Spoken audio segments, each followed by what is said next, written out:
इस वक्त महंगाई के हवाले से खबरें ये आ रही हैं कि महंगाई कम हुई है और हुई है या नहीं हुई है, इस पे भी हमने बात करनी है। और विद दैट कैसे कम हुई है, क्या फैक्टर्स हैं, इस पे भी हमने बात करनी है। अच्छा, IMF की जानिब से पेशगोई की गई है, वो कह रहा है कि अगले 5 साल में पाकिस्तान में महंगाई जो है ना वो कम होगी और ये भी कहा गया है कि सिंगल डिजिट में रहने का ये तखमीना उन्होंने लगाया है। आलमी मालियाती इदारा जो है वो ये कह रहा है कि रवा माली साल हुकूमती हदफ से भी महंगाई कम रहने की पेशगोई है और IMF को रवा माली साल पाकिस्तान में महंगाई सिंगल डिजिट में 9.5% रहने की तवक्को है। लेकिन अहम सवाल, सबसे इम्पोर्टेंट सवाल इमरान वो ये है, जो कि हमारे जो नाजरीन हैं वो भी जानते हैं कि इस महंगाई के कम होने से क्या आम लोगों की जिंदगियों में फ़र्क पड़ा? क्या आम लोगों को जो ज़रूरत की चीज़ें हैं वो कम मिलना शुरू हुई हैं, कम कीमत में मिलना शुरू हुई हैं? इस कॉन्टेक्स्ट में ये कहते हैं ना कि शायद महंगाई कम हुई या नहीं, महंगाई बढ़ने की शरह कम हो गई है। यानी कि जिस तेजी से बढ़ रही थी ना, तो ये अल्फाज का खेल जो है ना, यानी कि पहले नाजरीन के साथ खेला जाता है, आवाम के साथ खेला जाता है। अगर ये 5 रुपए की थी और अगर इसने 1 महीने बाद 6 रुपए का होना था, तो अब ये 6 की नहीं होगी, ये 5 पे ही रहेगी,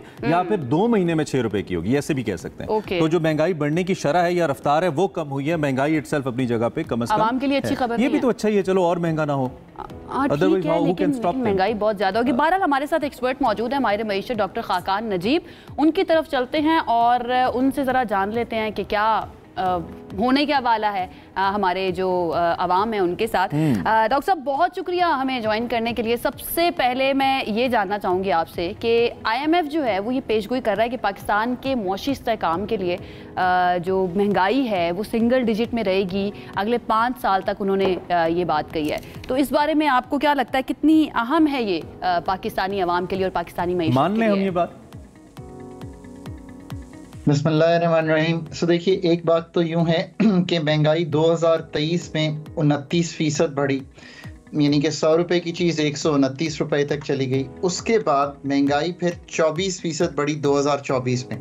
जब मैं 2024 कहता हूं तो मेरा मतलब इससे मालियाती साल है। तो चीज़ों की कीमतें अगर उस लिहाज से ही देखें तो 160 रुपए की हो गई। अब ये एक तो बेस इफेक्ट बहुत है कि चीज़ें बहुत बढ़ गई हैं, तो ऑन टॉप ऑफ दैट इतनी महंगाई नहीं होगी। और अब हम कहीं मेरा ख्याल है 8-9% से 12% के दरमियान रहेंगे। पॉइंट एस्टिमेट्स और बैड एस्टिमेट्स, बिकॉज इसमें कई चीज़ें अफेक्ट कर सकती हैं। अब इसकी बुनियादी चीज़ जो है ये इन्फ्लेशन, चूँकि अंग्रेज़ी का लफ्ज़ है और उसके अंग्रेज़ी के लफ्ज़ का मतलब ये होता है कि गुड्स एंड सर्विसेज की प्राइस राइज। उर्दू में हम कह देते हैं महंगाई कम हुई। जैसे इमरान सही एक्सप्लेन कर रहे थे, महंगाई के बढ़ने की शरह 29 के बाद 24 और अब 8 से 12% के दरमियान रहने की उम्मीद है। लोगों की जिंदगी पे असर इस तरह पड़ा है कि अगर इसके ऊपर अनदर 20% इस साल राइज होता तो उनको ज़्यादा तकलीफ होती। अब इसको आसान लफ्ज़ों में इस तरह कहता हूँ कि ये साल क्यों आप दोनों के लिए बेहतर है। लेट से कि हम टीवी ये डिसाइड करता है कि इस साल में एवरेज 15% जो है आप दोनों की तनख्वाह बढ़ा दी जाए। सो इसका मतलब है कि अगर महंगाई 10% बढ़ी और आपकी तनख्वाह 15% बढ़ी तो आपके पास 115 रुपए हैं, पर चीज़ें 110 रुपए तक बढ़ी, तो आपकी बाइंग पावर, कुव्वते खरीद जो है वो बढ़ गई है। That's the most important way to understand this. सिर्फ ये गुजारिश करता चलूं कि ये करने के लिए हमने जो रुपए की कदर में इस्तेहकाम देखा, तो इंपोर्टेड इन्फ्लेशन, पेट्रोलियम प्रोडक्ट सारी इंपोर्टेड हैं, उनकी कीमतें कम इसलिए भी हुई कि आलमी मंडी में कम हुई, पर और जो रुपया है वो चूंकि 307-310 रुपए पे डॉलर पे ट्रेड कर रहा था, आज 278 पे कर रहा है, तो आपने गेन किया।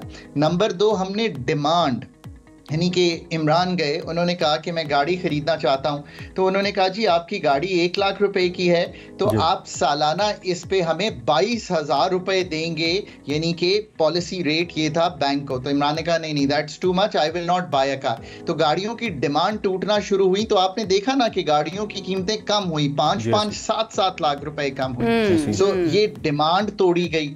तीसरी चीज ये हुई कि अल्लाह मियां ने करम किया पाकिस्तान पर और फ्लड्स के बाद एक जो एग्रीकल्चर की ग्रोथ थी वो 6.5%। वीट बहुत अच्छी हुई और आपको पता है कि that staple food for us like, मतलब मैं कई दफा अगर मेरा दिल ना चाह रहा हो खाना खाने का तो मैं रोटी और दही के साथ ही खाना खा लेता हूं and I am quite satisfied with that. So that's very staple food for a lot of people.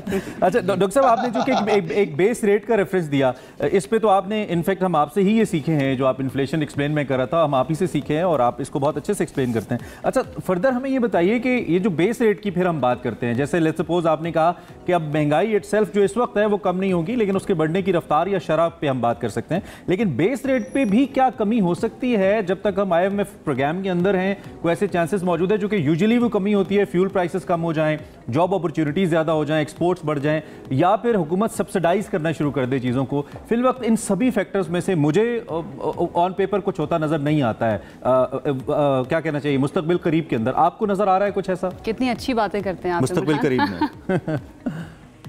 So Imran, this is very serious, और जैसे ये कह रही हैं कि आपने अच्छी बात सामने रखी है।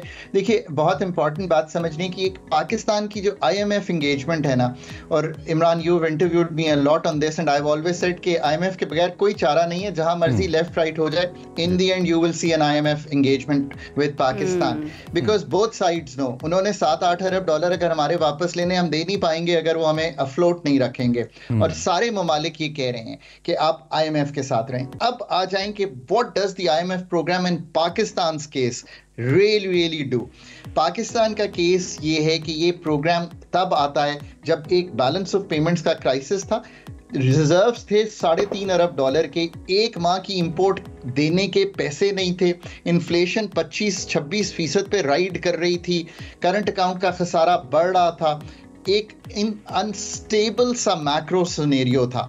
सो प्रोग्राम जो IMF का है ना इमरान, वो है macro stability heavy, it is not about growth.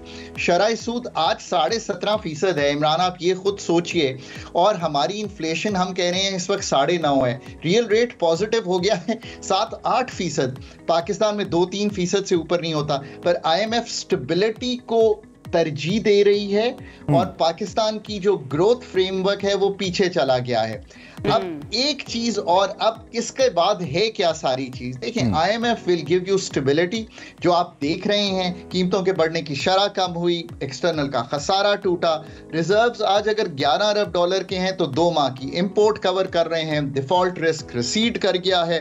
सो आप कहेंगे कि okay good, in the short run through all these measures आपको कस्टमर, यानी कि 25 करोड़ लोगों को जो कस्टमर हैं IMF के, उनको एक थोड़ी सी स्टेबिलिटी और जो उम्मीद है कि अब दोबारा उस तरफ नहीं जाएंगे। आप बड़ी इंपॉर्टेंट बात कर रहे हैं, इस पे आवाम की राय भी डॉक्टर साहब बड़ी इंपॉर्टेंट है, और हमने कोशिश ये भी की है कि एक्सपर्ट ओपिनियन के साथ जरा इस पे भी बात कर लें। आप काइंडली अपना पॉइंट कंप्लीट कर लें ताकि मैं फिर इस पे भी हम थोड़ी सी बात कर लें, आगे बढ़ जाए। सो ये है कि I think the next 2-3 years are of stability, growth 3-3.5-4 से ऊपर बहुत जाती दिखाई नहीं दे रही। इस साल एग्रीकल्चर कमजोर आ रहा है, सो अब हमें a good policy making is not only about doing the IMF, हमें सोचना पड़ेगा कि अगर एग्रीकल्चर कमजोर आ रहा है, मैं आपको एक मिसाल देता हूं, आप बेशक नोट कर लेना इमरान, हमारी लास्ट ईयर जो इंपोर्ट थी कॉटन की वो $400-500 मिलियन थी, इस साल $2 अरब के करीब करनी पड़ेगी बिकॉज कॉटन क्रॉप फॉल कर गई है। सो